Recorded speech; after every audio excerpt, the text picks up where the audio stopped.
Hello again, guys, it is iFree700, and we are back with some Warhammer 40k lore, this time Orc Artillery.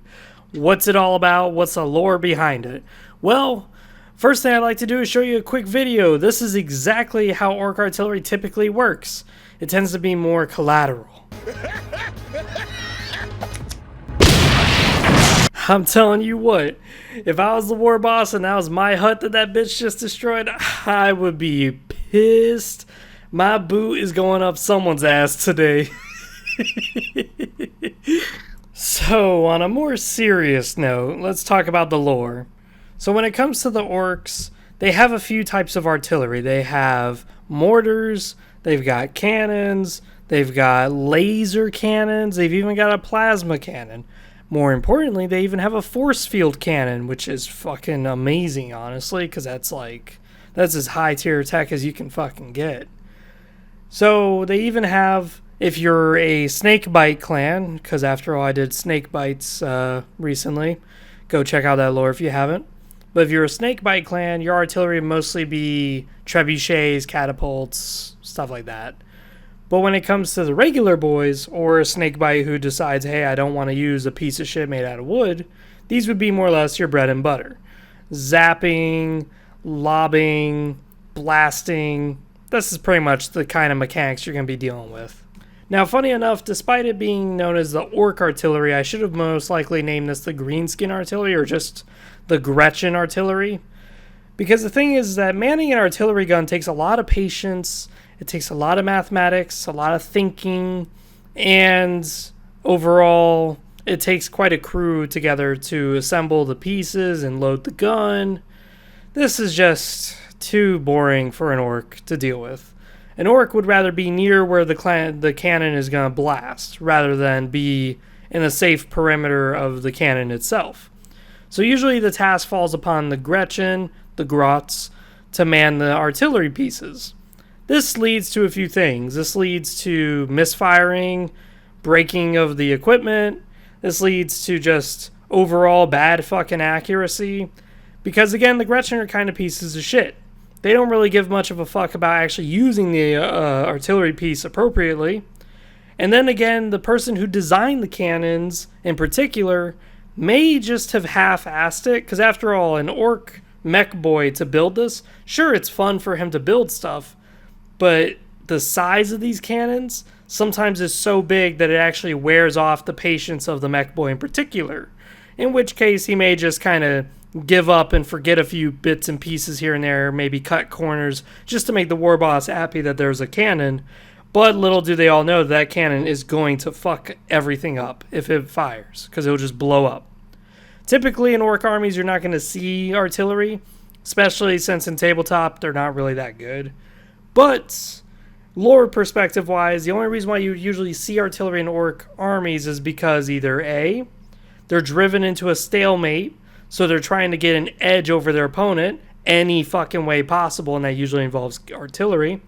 Or B, they're coming across a hostile force that's so tough, they actually do need to bring big guns with them before they even engage. These are usually one of the two scenarios. Now, of course, the issue I'm having here is that some of the artillery pieces aren't actually artillery pieces. They're actually weapons that other vehicles would use. This would be mostly the cannon aspect. Although there are a few labas and a few laser cannons that can be used on some of the other vehicles. Like a Stompa is a walker that a Gretchen usually rides.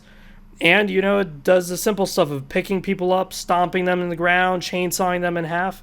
Some Stompas do have cannons inside them to blast people, but that's like a custom option. So that's kind of the issue we're going to have here when it comes to looking through all the big guns, is what is a weapon versus what is an actually artillery piece on its own. So first up, just the cannon. Now there's many different types of cannons that we can look at. We can look at just the cannon, which is with a K, by the way, not a C, a cannon. It can shoot something like a frag shell, which is a large frag round to blast infantry apart, or it can use a shell, in which case the shell is a solid lump of metal that would just punch through any sort of armor. Now, of course, cannons vary size and the way that they're used. Some of them are on vehicles, some of them are on battle fortresses. So this is, again, part of the issue. Like, a kill cannon is typically on a vehicle, but there are versions of it that are not on vehicles. Like, there is some Titan or Gargants that will have a kill cannon on them. This, again, is kind of the iffy part on my perspective, is what's an artillery piece versus what's a weapon. I consider the kill cannon its own artillery piece because you can see it as its own thing. Just because it can be attached to a Gargant doesn't mean it's necessarily a Gargant piece, like the Mega Dreads. Besides that, though, there are a few others, like there's the Boom Gun, there's the Super Cannon, there's a lot. And some cannons, by the way, are actually stolen from the Imperial Guard forces, just orcified. This is pretty typical of orcs, like Lehman Russ tanks that are just simply looted tanks, but they just, orcify it a bit, put some little orc insignias. Some Lehman Russ tanks that they do tank, they actually will put one of these cannons on top of it instead. There is a Baneblade, after all, that does have a cannon on top of it. Like, for example, there is the Skullhammer Battle Fortress with the Skullhammer cannon.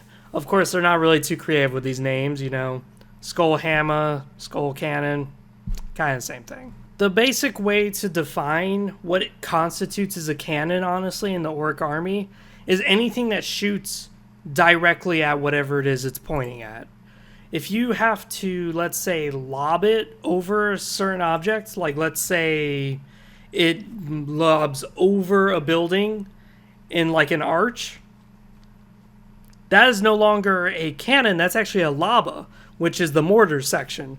So the labas are usually more or less going to be the grot labas. They're usually tiny. You're not going to see a big laba, but there are a few examples that do exist. Again, Warhammer 40k, especially the orcs in particular, it's not a good idea to use the words always and never. But typically, you will usually see grot man labas, which are very tiny. They look kind of like just tiny 1700 cannons, but they're actually mortars. Of course, you can also have bigger labas. You can even have a super laba. They're just ridiculous. Some of these, of course, can be mounted on squigs. Squigoths, my bad, not squigs. That's way too heavy for the fuckers. And it's way too crazy for the Gretchen to man that. But usually whenever you see like a Gretchen-type army, you'll usually see a few labas just because they can negate cover. They can just lob right over the building and land right on top of that infantry that you put so neatly on the roof of a building. This is why they're very useful. But again, there is a few that actually do go on vehicles, but it is very rare. Now, when it comes to labas, this is where the Snakebite tribe has their own variant on it. Because again, Snakebites, as I said, they don't really like technology a lot. So this is one of the only clans that kind of gets its own shout out, where the Snakebites will usually have their own labas that they may actually use orcs to man, which would be catapults or trebuchets, as I stated at the beginning of the video. Which I find very awesome that they actually have their own type of artillery pieces. It just kind of sucks because their artillery pieces suck dick. Now, again, they can always mortify the rocks they're lobbing by, putting a bunch of war paint and insignias, and all of a sudden that rock penetrates a Lehman Russ's armor and crushes it. But, lore-wise, I've yet to really see that happen. I have seen it, though, where they will use catapults to hurt Imperial Guard forces, and it's very crude and effective. But again, it's not really that impressive. Now, interestingly enough, the orcs don't just have cannons and mortars, but they also have rocket artillery. To me, personally, rocket artillery is a sign of mega intelligence, but there's actually an artillery piece above this that screams sophistication and massive intellect, big brain time, And that would be the usual technological cannons that we're going to talk about now. They do have electricity type artillery, known as the zap gun, where it's got usually just a bunch of coils, a bunch of metal parts that twirl, kind of like a Tesla coil, and it just zaps the fuck out of whatever the hell is around it. As I said, the names aren't very original. Zap gun, it's a zapping artillery, electric artillery, not much about it. But there are some other ones that utilize force field technology, and that is really fucking crazy. Now, the thing with force field technology is that people usually use this defensively. The ability to protect yourself, deflect shots, even though it should be impossible. But the orcs use it in an offensive way, which is very creative on their part because no one else does this. So all of a sudden what you'll have is a force field that will come out as like a bubble, hence the name Bubble Chukka. And what will happen is the bubble can land at a target and cause a massive explosion. Looks like liquid nitrogen was inside a plastic bottle times 1,000. Or it can land and have very negligible effects at all. It could possibly do nothing. It could honestly just protect the person that it just hit. There's a lot of effects that could happen, but these are usually caused by the mech boys deciding to get all mad science-y on the artillery pieces. These are usually the artillery pieces that the mech boy decides to go out of his way to make and enjoyed it a lot.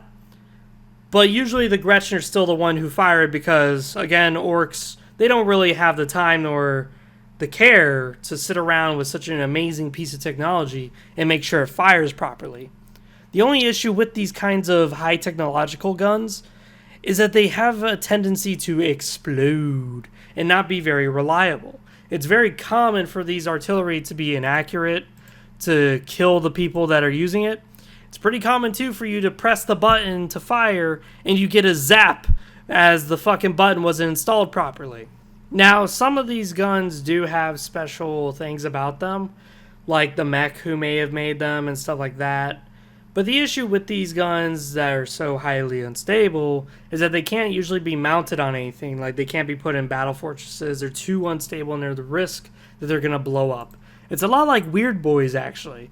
The risk of them being near the army is too great for their benefit.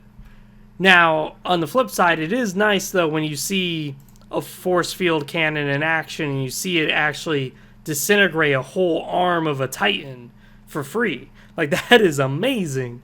But at the same time, it's a little bit of a pain in the ass when you zap the shit out of a infantry Imperial Guard and all it did was just tickle his pickle. Now he's really pissed that 2 of his pubic hairs just got fried off. And, his testicles are perfectly fine. They may get a little bit of cancer later in his years, but hey, when it comes to this unstable technology, you really don't know what you're going to get out of it. But at the same time, for the Imperium to deal with it, and even the Eldar to deal with it, it's very fucking scary. Because your most valuable shit can get just disintegrated for the price of what? Even if you destroy these artillery pieces, what did the orcs really lose? They could just build these artillery pieces out of scrap. So, exactly what is it that they're going to lose? If anything, personally, for me, I would love to see more orc artillery in the later lore that's going to happen, maybe in, 10th edition, stuff like that. The reason why is because artillery to me is very special, and the way the orcs use it is very funny, and I can see it being super, super effective, very cost effective. Here it is, they're just building an artillery piece out of scrap in less than a day.